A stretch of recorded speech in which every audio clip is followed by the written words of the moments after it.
Hey, if your Bardeen AI automations are running slow or getting delayed, yeah, that can really mess up your workflow. But don't worry.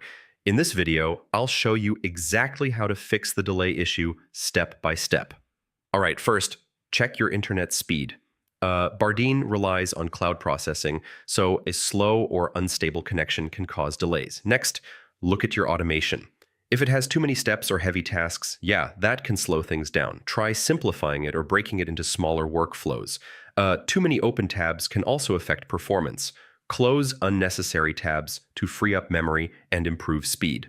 Now, if your automation connects to apps like Google Sheets or Notion, delays can come from those services too. Make sure they're working properly. Sometimes, yeah, other browser extensions can slow things down. Try disabling ad blockers or heavy extensions and test again. If things are still slow, clearing your browser cache and cookies can help improve performance. Also, make sure both your browser and Bardeen extension are up to date. Updates often fix performance issues. Finally, stop the automation and run it again. Sometimes, yeah, a fresh start fixes timing issues. And yeah, that's it. One of these steps should fix the automation delay and get everything running smoothly again. Thanks for watching, and I'll see you in the next one.